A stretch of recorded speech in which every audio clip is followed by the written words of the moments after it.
ఆదికాండము 11వ అధ్యాయము. భూమి యందంతటా ఒక్క భాషయు ఒక్క పలుకును ఉండెను. వారు తూర్పున ప్రయాణమైపోవచుండగా షీనారు దేశమందొక మైదానము వారికి కనబడెను.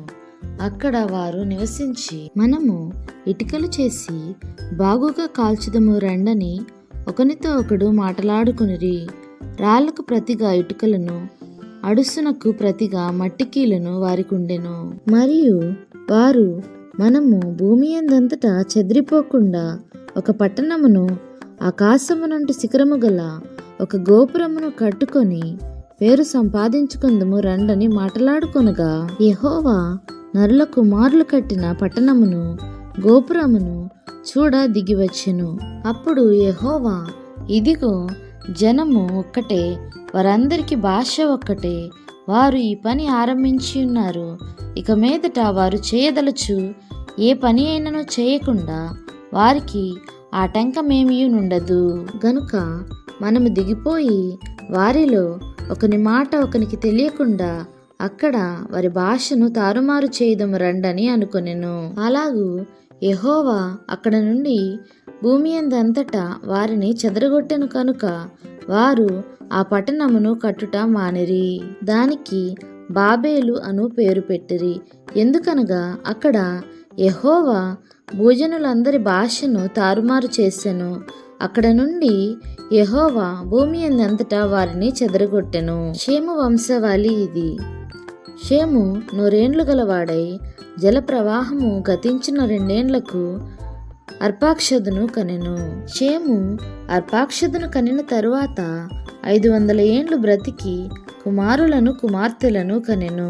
అర్పాక్షదు 35 ఏండ్లు బ్రతికి షేలాహును కనెను. అర్పాక్షదు షేలాహును కనిన తరువాత 403 ఏండ్లు బ్రతికి కుమారులను కుమార్తెలను కనెను.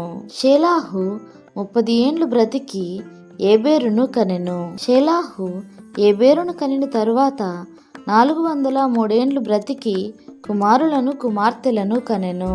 ఏబేరు 34 ఏండ్లు బ్రతికి పేలేగును కనెను. ఏబేరు పేలేగును కనిన తరువాత 430 ఏండ్లు బ్రతికి కుమారులను కుమార్తెలను కనెను.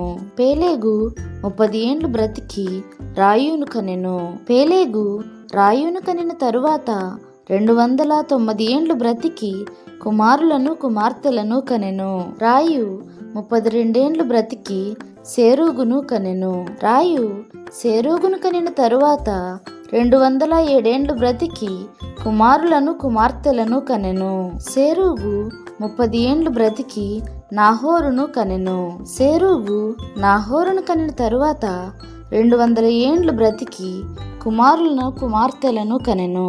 నాహోరు 29 ఏండ్లు బ్రతికి తెరాహును కనెను.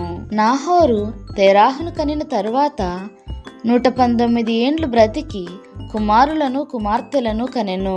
తెరాహు 70 ఏండ్లు బ్రతికి అబ్రామును, నాహోరును, హారానును కనెను. తెరాహు వంశవళి ఇది. తెరాహు అబ్రామును, నాహోరును, హారానును కనెను. హారాను లోతును కనెను. హారాను తాను పుట్టిన దేశమందలి కల్దీయుల ఊరును పట్టణములో తన తండ్రి అయిన తెరాహు కంటే ముందుగా మృతి పొందెను. అబ్రామును నాహోరును వివాహం చేసుకొనిరి. అబ్రాము భార్య పేరు శారాయి, నాహోరు భార్య పేరు మిల్కా. ఆమె మిల్కాకును ఇస్సాకును తండ్రి అయిన హారాను కుమార్తె. శారాయి గొడ్రాలై ఉండెను, ఆమెకు సంతానము లేదు. తెరాహు తన తండ్రి కుమారుడగు అబ్రామును, తన కుమారుని కుమారుడు అనగా హారాను కుమారుడగు లోతును, తన కుమారుడగు అబ్రహాము భార్య అయిన శారాయి అను తన కోడలిని తీసుకొని కనానునకు వెళ్ళుటకు కల్దీయుల ఊరును పట్టణంలో నుండి వారితో కూడా బయలుదేరి హారాను మట్టుకు వచ్చి అక్కడ నివసించిరి. తెరాహు బ్రతికిన దినములు 205 ఏండ్లు. తెరాహు హరానులో మృతి పొందెను. దేవునికే మహిమ కలుగును గాక. ఆమేన్.